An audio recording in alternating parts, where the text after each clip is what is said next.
My Love of Life Energy is a podcast created by Anna Scott. Anna knows that every human being sees life uniquely. In this podcast, she will talk to people and learn from them. These conversations are to shine the brilliance of each human being she speaks to. Join her. After each exploration, you will expand on your insights and see truth and beauty. Welcome to my podcast, My Love of Life Energy. And today I have the most gorgeous, beautiful, wonderful woman, Nina Lockwood. And I know Nina through Super Coach. We were on a program together and where we had to do a 6-month project together. And Nina is one of these people, she has a beautiful podcast on creativity, which we will make sure we refer. But Nina's one of these people who I don't know very well, and I still want to know so much more, even though I was with her for 18 months, but it's like I get hungry. So welcome, Nina. Thank you very much. That's very kind of you. It's just an honor to have you. As I look at your, I don't do video intentionally, but I wish this is one time where I did do video, because behind Nina is just all of her art and her creativity, and you see all these beautiful things that she's created in her life. So welcome. Thank you. Well, yeah. I was thinking before we started this call that such a big component is about creativity is having an open mind and an open heart. But in terms of our thinking about creativity, which most of the time we associate with the arts, that it's really everywhere and it's in everything we do. We can make it more creative, we can make it less creative, more predictable, more who knows what will happen. And maybe it's a matter of taste, but remember that old phrase, variety is the spice of life? Yeah. How much do we spice our lives? Well, we like the variety when we like what the outcomes are, but if it's really true, variety is the truth of life. Yeah. And then, of course, there's that factor of resistance when we don't like something and we push it away rather than wondering what else we could do with it. It's interesting you say that, because I was looking at the mold on my roses, and I was wondering what the gift of it was for the first time, and that struck me. I'm curious, how do you know whether you have an open heart or an open mind? Like we hear that a lot, like the concept of that, but how are you aware of that? How can you tell? I'm most aware of it when something is happening or I'm doing something and I hear in my head, if not verbally, no. I don't like this. It's ugly, it's stupid, it's not going anywhere. Nobody wants to hear this or see this. Some sort of resistance to whatever is going on or whatever I'm doing or creating or hoping to create. So that's one of the ways I know. And it's also true, I think, in terms of having an open heart. If I have this feeling of pushing something away rather than embracing it or diving into it. I once years ago, I took a collage workshop from a wonderful, very gifted artist. And I had put something together, and it didn't come out quite the way I wanted it to. And she came over and she started, without my permission, she just started peeling things off of the paper that I had collaged onto it. And at first, I had to put my jaw back up like, wait a minute, what are you doing? But it was actually perfect, because then by seeing something and having her go into it as an example, rather than saying, yes, start over, she just started tweaking it and playing with it. And once I got over the initial shock of it, I thought, wow, that's the answer. So that's a lot of it. The resistance is, to me, is why we don't keep exploring. Mm. You know, sometimes I wouldn't even know that I'm resisting something. Well, I can hear it really loud for Oh, for now can you me. hear it? Yeah, Yeah. maybe I've just gotten more sensitive to it, but that the feeling that comes with it, that I'm doing something wrong, or this is wrong, or I'm not getting it, some resistance, not just to what I'm seeing in front of me as a result of what I'm doing, but how I'm feeling about it. That's a really good indicator for me. Say more about that. Well, if I look at something that I'm writing or I'm creating somehow and it's not going well, it's not going according to my imagined unfolding, if I am resisting that, if I am wanting it to be anything other than what it is at that moment, not that I would leave it there, but just if I'm fighting with it before it's even complete, I know Oh, I'm in wow. I'm in the wrong waters and I need to step out. It it strikes me so much what you just said, the two things you just said, because if you're creating and something's coming through you, but you're resisting it, that's one thing, but then to play with what's coming through you, it's such a different feeling. There's a huge difference to it. And one of the things that used to happen to me all the time was that I would get to a certain point, and if I didn't like it, I was convinced I couldn't fix it, so that I would Mm. have to put it aside, start over again, when actually going through it, going into it, was what revealed something unexpected and something way more interesting than what I had assumed it was going to look like or be like. Oh, wow. Do you know Jules Swales? She's a writing coach, method writing. I've heard of her. Anyway, she says, no surprise for the writer, no surprise for the reader. And I just heard that it's the same thing. It's like you get surprised by what you do. Yeah. Is Yeah. that And true? yes, I think that's true. And I think it's also true that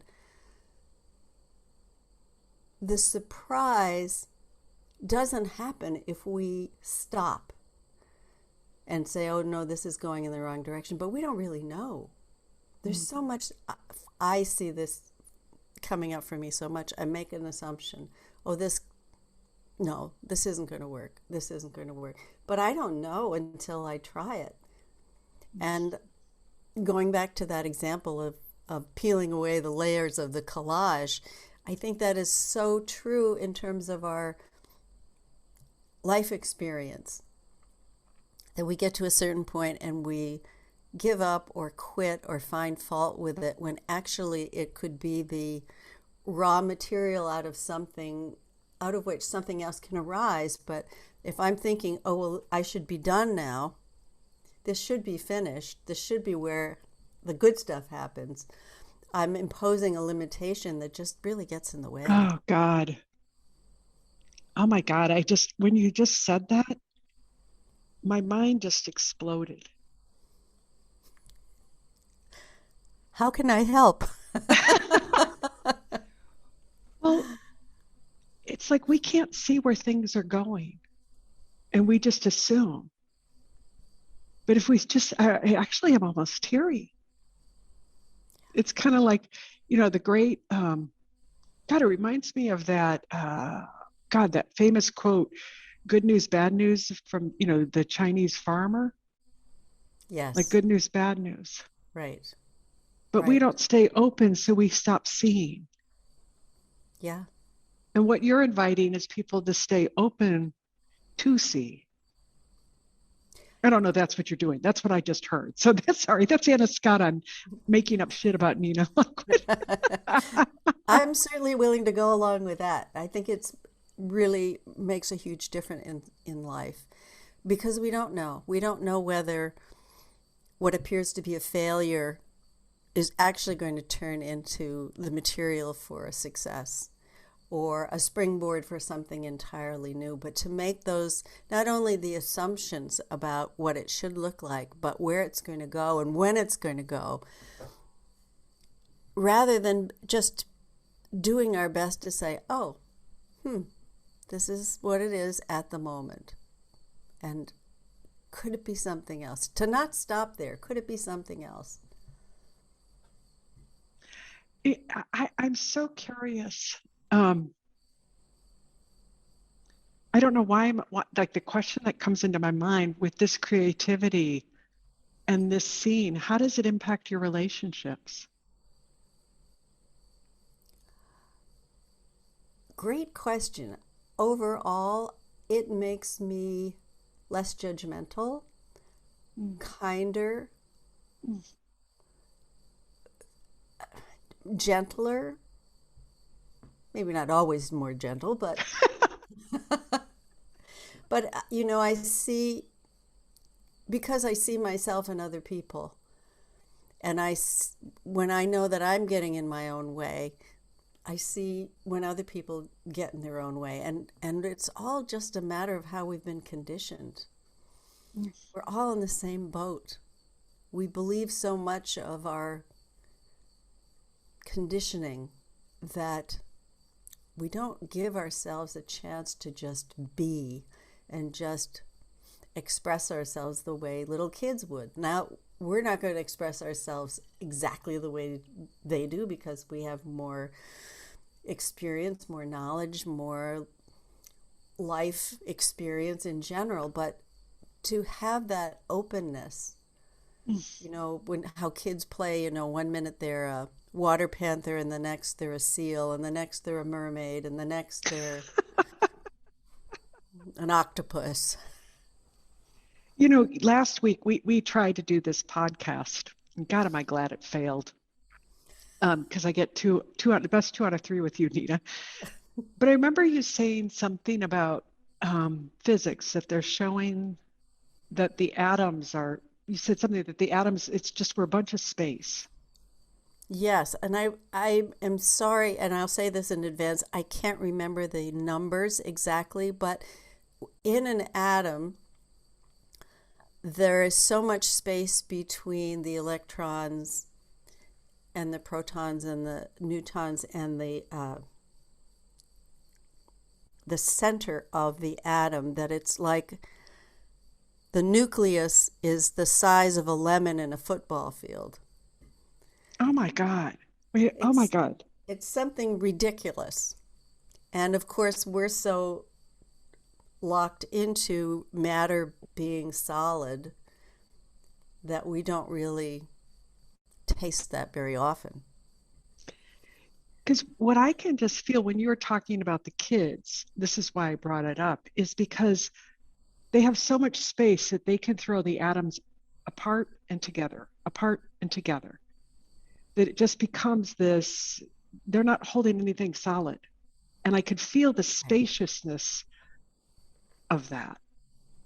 I could feel this. That's a really good point. Excuse me. Go ahead. No, go ahead. That's it. We're here to hear you, not me. The thing with children is that they are creating new neural pathways so quickly at that age, till they get, maybe it's till they're 10. Billions and billions of new connections are being formed. They don't have the kind of rigidity that we do as adults, where things are pretty much well described, well restrained or constrained. And it's a little bit different for us because we're not in the growth pattern where so many neural pathways are being developed. Most of ours have already been set pretty rigidly into place. But the great thing that you hear a lot about now with neuroplasticity is that the brain is always capable of making new pathways and expanding its possibilities. It's a matter of whether we are willing to experiment with it. Because if the possibility is there, unless we're so comfortable that we need nothing, we want nothing, that we're very happy exactly the way things are. But then again, those are going to change too. So it pays to be curious about what else is possible. Well, it seems to me when you're doing your art, that you're always building new neural pathways. It could be. That's certainly not my intention, but I think the flexibility, mental flexibility that is possible when we continually play with our options. Are we going to choose door number 1, door number 2, door number 3, even if we don't know what's behind it, and most of the time we don't. Well, what strikes me, Nina, is that like what you're saying, about the creativity and being open, and that this could be something else. Like there's no wrong door. Yeah. It's just a door that opens and it has possibilities in that we can see what we could do with it. Yeah. I think so. I think that's a really good point. We are often trained to be super concerned about our limitations. This is the way things are. This is how it should look. But why? We don't have to. I mean, you can see how clearly that is an important component in the way a culture makes its people conform. But within that, I mean, we all know since we've been young that feeling of being restricted is not a pleasant one. But we get so used to it. It's like cattle that end up being in these pens after being out in the open fields when they were little calves, dancing around and loving the grass and being in the sun. And then we get put into these pens and stay there. We get fattened up, and then we go to the conveyor belt. I've never used that analogy before, but hey, we can work with it. I think so many of us get comfortable. Oh, this is familiar. I don't have to exert myself. When that's that place of exertion, we know about it in exercise, that if we move our bodies, we're going to have a different experience of ourselves, usually a healthier one. Same thing with our minds. Same with our hearts. The feeling I just keep on getting with you is just the spaciousness.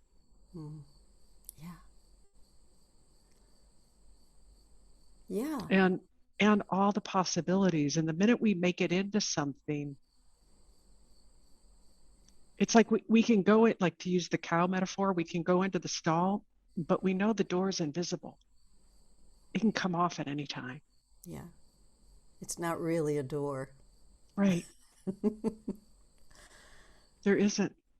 Like, I wonder why I was thinking about like the preciousness, like we make things so precious or matter. And that seems like the death of creativity is to make things precious or it matters. That is a really good wondering, because I think it all depends on where our response is coming from. Because I'm thinking, well, there are things that I do care about that I consider precious. For instance, what's happening on the planet and climate change, and what's happening with climate migration, and what's happening with politics, and this growing hatred and sense of me versus you. Like, that's precious to me. Those situations are precious to me. But if I'm not coming from love, and I'm not coming from wanting the best for everyone, then preciousness can be selfish or it can be not selfish. It could be wanting the best. Oh, wow. See, and I think that I said it differently. Mm. I think that I was, oh God, you just like, I feel like I'm being exploded talking to you. I think I was in the intellect precious, like this is important to me, this matters, you know, like I put pressure on what it needs to look like. Yeah. And it kills something rather than just seeing the creative process come through me and not have a lot of thinking about what it is, but Yeah. just be kind of in awe or wonder what it's going to become. But what you just said is so much bigger than what I was looking at.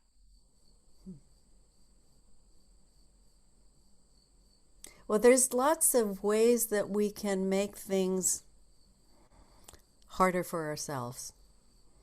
And although we're talking about creativity, we could call it by a lot of other names.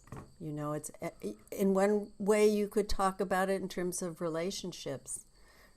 I think relationality is sort of a word, and if it isn't, I'm going to use it anyway. Is that what's my relationship to everything I put my hand to?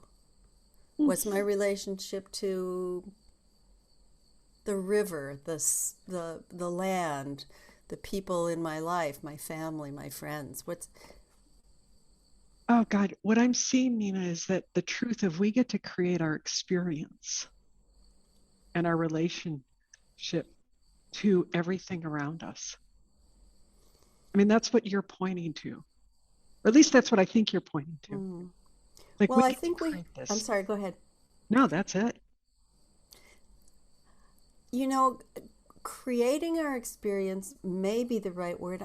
I'm not really sure if I would say it that way, although the words might be irrelevant here. It seems like we are making a choice Oh, about whether we are going to keep the door open or if we're going to shut it. yeah. I'm not sure who creates what anymore, to tell you the Yeah, truth. I don't know about that, but I'm just like, but I can feel the come from. Mm, I can feel whether I'm coming from love and openness, mm. or I can feel whether I'm coming from fear or anger or hurt. Yeah, yep. And that's the ticket right there. Once you notice that, then you have a choice. Well, I notice that when I create from love or openness, it comes out very different. Mm. Yeah. I just noticed that. I noticed that there's something fresh. There's more of an honoring of everything. Yes. It's inclusive. Yeah. You know, I think going back to your earlier question about how it affects my relationships, I think that we see, well, I'll speak for myself. I see our commonality in terms of our innocent messing up all the time and believing things that aren't useful for us to believe. You know, they keep us small and keep our lives very predictable.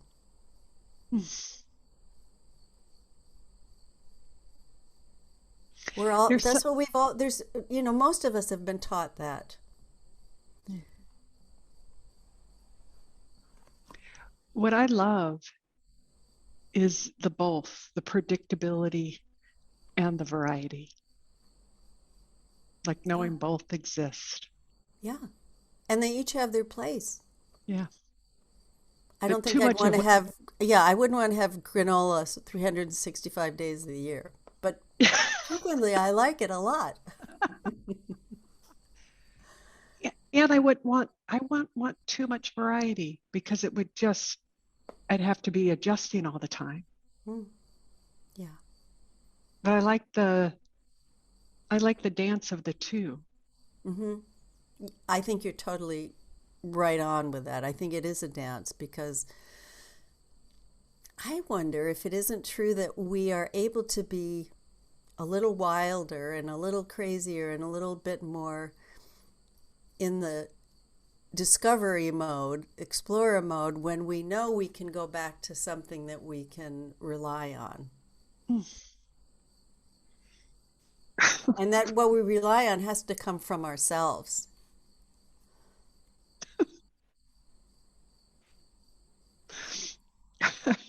I don't know why that really touched me, Nina. Mm. And I think that's it, is if we really know that we do have something internally we can rely on, Yeah. that's eternal, it allows the variety. It allows the spontaneity. Yeah. Yep. And we have a lot less to do with that than we think. That whatever it is that's shining through our experience allows for anything to come in the moment. And that's just if I'm open and I can see it.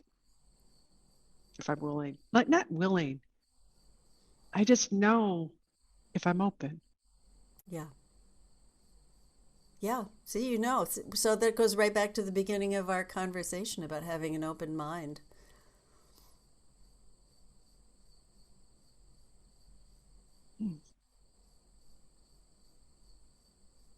Just the feeling of that lemon in the football field, there's not a better feeling than that. For some, No. it's an acquired taste, but Well, and I think that that's the truth, because we don't know that it, like we forgot. yeah. But I think